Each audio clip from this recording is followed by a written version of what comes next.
Like he said, it's not always about winning with style.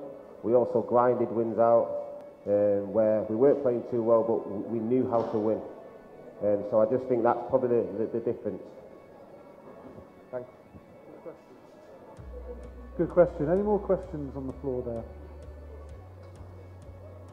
Yorkie, I want to ask you about, don't be shy, be brave, stick your hand up, we'll come to you. But Yorkie, I want to ask you about the perceived sort of problems we've had in scoring goals. We've perhaps not been as fluent in attack as we as Manchester United fans would like to see. So what for you could be key to getting people like Lukaku scoring freely again, more goals for Rashford, and how much of it is perhaps a confidence issue?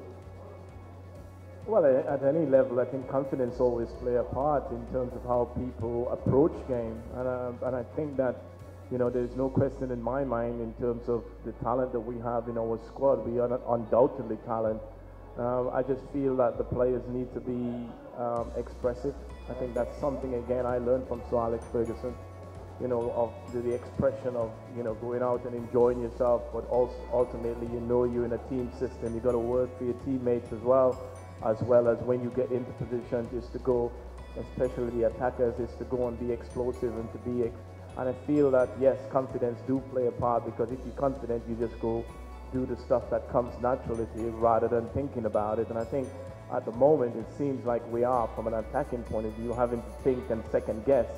And the moment you're doing that sort of stuff, it's always going to cause you problem. And you look at, i.e. maybe the likes of City and Liverpool at the moment, they're not second guessing, they're playing fluency. And I feel that that is something that seems to stand out a little bit more, certainly from our point of view. But we certainly have the talent, we certainly have the ability within our squad to really cause Liverpool some damage. But the only way to do that is to be positive, as you know. And whereas at the other end, clean sheets have been quite hard to come by for Manchester United this season. The one at Burnley and a game at home against Crystal Palace aside, it's been a real struggle. So how much of that problem is due to the lack of consistency in selection because of injuries, and how much is it perhaps, again, because of perhaps a confidence issue at the back? I mean, I would always say, you know, the defenders, it's always nice to try and keep the same back four, but I think it's very important that the two centre-backs can try and get a good run of games, because that's like the backbone along with your keeper to the team. And unfortunately we've had quite a lot of injuries where the managers have to swap and change, so they've never really got a good run of games. I think recently, obviously, Chris Smalling's probably been the one who's been fit most of the time, and he's had to swap partners with a few different people. But it's always good to, just like strikers, if you played with the same striker 4 or 5 games, you get into a nice feel of each other, and you know, you start scoring goals. But unfortunately, we've, you know, been unlucky with the injury situation, and the defenders therefore then have to swap and change, and you're not getting that confidence as run of games going. So I think that's one of the big problems. Over to you guys. Any more questions? Yes, another one here, sir. So in the last season, when Liverpool took in Van Dijk, the dynamics of the team completely changed. So do you think that the problem of Manchester United is the lack of money that they're spending? They should spend more money on the players. Is that so? I don't think that he needs to spend much more money. I really do believe that we have a squad. I know it doesn't look great in terms of points at the moment. The fact that we train in Liverpool by 16 points at this present time. But I do believe that we have enough there. I'm not saying we probably will be top, but I do believe the gap shouldn't be as far as 16 points. But, you know, going back to what Wes said, I think it's down to the players eventually as well as the manager. You've got to take responsibility within the team. And equally, you know, you've got to show desire to win football matches. You know, you can have as much talent as you want. If you don't have the desire to win football matches in any sort of sports or any walk of life, you're never going to be successful. Both from a defensive point of view, we've got to be, you know, desire to keep a clean sheet and desire to score at the other end. And I think if we somehow lacking the consistency, we're seeing little spurts of it, but we're not seeing the consistency enough that we, you know, are used to when it comes to Manchester United. And unfortunately, when you're in consistency, certainly playing in the Premier Wes, I'll put another one to you here. If you were in that Manchester United defence, as a full-back perhaps on the right-hand side, you'd be marking Mane tonight. If you're on the other side, you'd be against Mo Salah. So what would you do to combat two of the most effective wide players in the Premier League right now? I'll have him at centre-half anyway.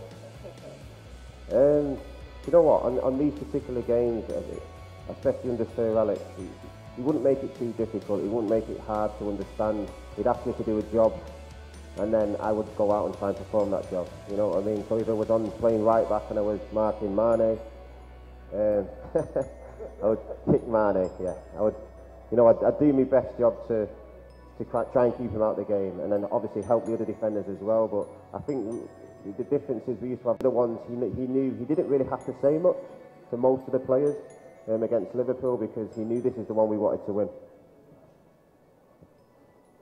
Just a few minutes left before we finish the press conference, and then we look forward to seeing you in the main area for the main event and seeing your report on that. So any final questions before I ask? There's another one there. Yeah.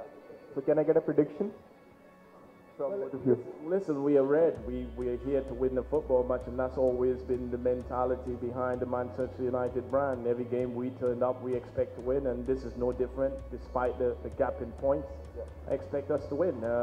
Not saying it's going to be easy, not saying my prediction is right. Of course not. But that's always the mentality. So we're here in Chennai. I love United to make sure that we see our fans try to win this game. Wish me and Wes could be playing, but we can't help the guys anymore. Yeah, like Yorkie said, it will be a tough game. I still think we can win it. It's very difficult to get points out of Anfield, but I'm just hoping the lads are up for it, and hopefully we can nick a 2-1 win. Okay. You're happy with that prediction there, yeah? 2-1 to Manchester United, yeah, we'll take that all day long. Okay, unless there are any further questions, we will wrap things up. So thank you very much for your attention. As I said, we look forward to seeing you out in our main area, covering what should be a fantastic event here in Chennai. Thanks to Wes, thanks to Dwight, and thank you very much.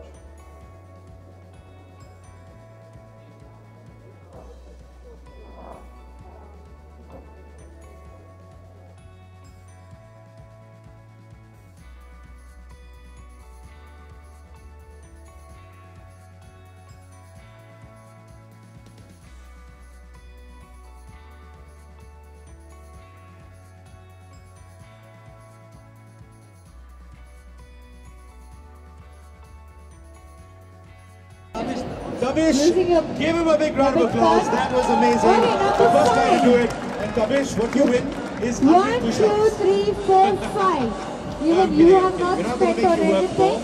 But you get a prize. Next, please. Obviously, he's going to spend on his credit card. You're waiting for your gift. Number 4. Tavish was amazing. 1, 2, now 3, all of you and need 4. to follow Tavish. You so also let's haven't see. spent on anything.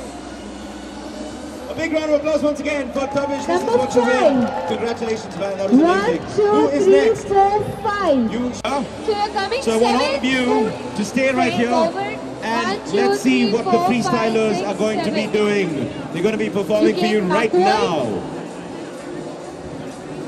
Can we all do something, guys? Come on, stay here. We have a big round of applause for Polo Tiles.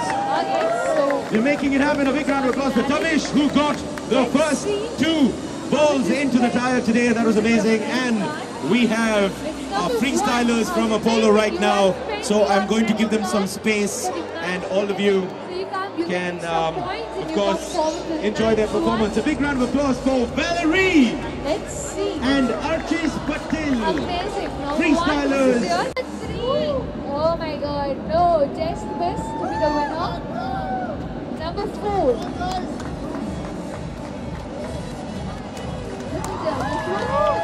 Okay, using his credit card, but debit card, he spent so long in the Champions League to really take some points and move forward to the 20. Come on, keep it going. Give her a cheer. That was amazing. Keep the applause going. That was Valerie. A big round of applause for Valerie.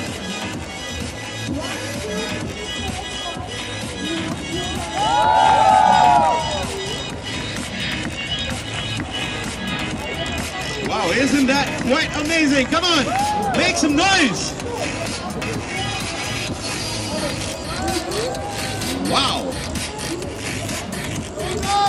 Come on guys, give him a big round of applause. Super stuff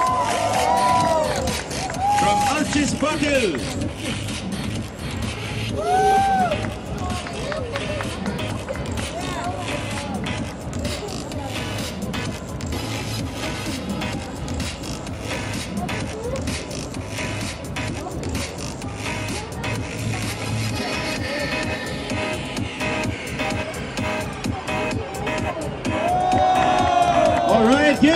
Give him a big round of applause, everybody here at EM Mall. The action is on, the action is Apollo Tyres.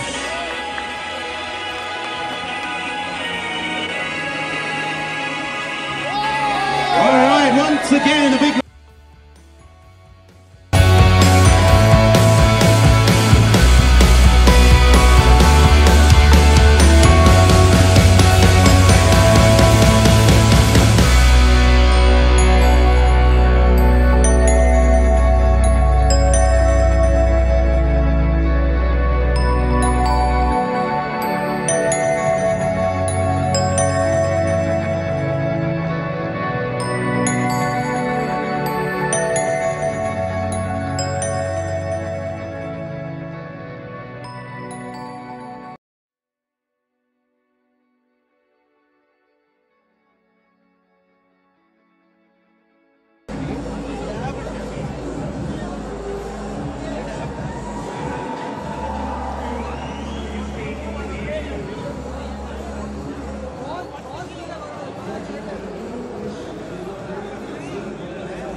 Thank you.